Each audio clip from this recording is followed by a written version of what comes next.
Bonjour, je m'appelle Isabelle Bance et je suis heureuse d'avoir l'occasion de vous entretenir de mon livre.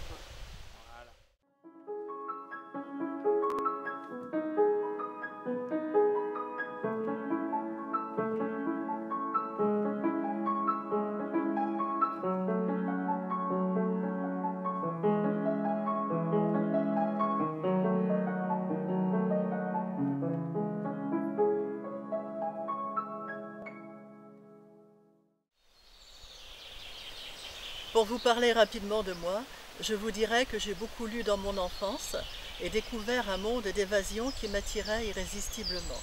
Bientôt, je n'ai plus pu m'en passer, c'était devenu complètement magique.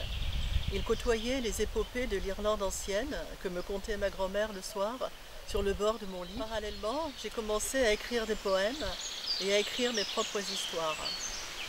Et progressivement, le réflexe d'ouvrir mon cahier et de saisir mon stylo a pris le pas sur mes lectures.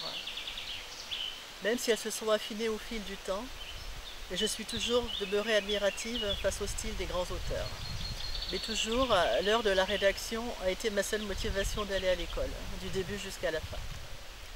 J'ai donc écrit plusieurs romans depuis ma jeunesse, à la fois à caractère historique, centré sur l'Irlande pré-chrétienne, puis de science-fiction, un domaine que j'affectionne particulièrement, où le possible n'a plus de limites et où je peux laisser mon imagination courir à sa guise.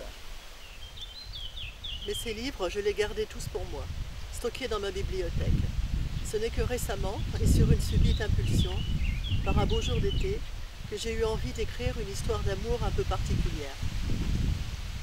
C'est ainsi que Les Chemins ouverts ont été le premier roman que j'ai cherché à faire publier.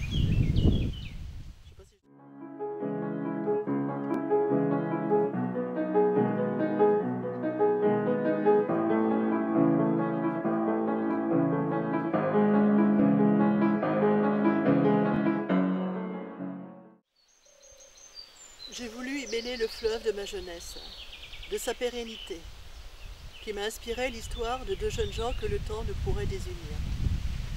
J'y ai associé mon attrait pour les voyages et le leur, hors du commun.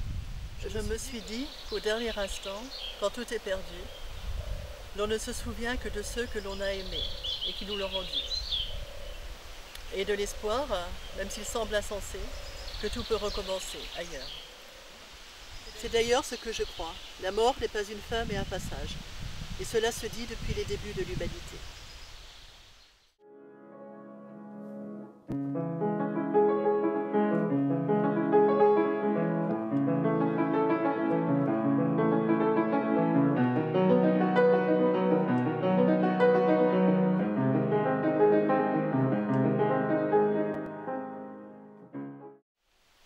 Les Chemins ouverts racontent donc l'histoire d'Éléonore et d'Emmanuel, qui n'auraient pas dû se trouver car le temps les avait séparés.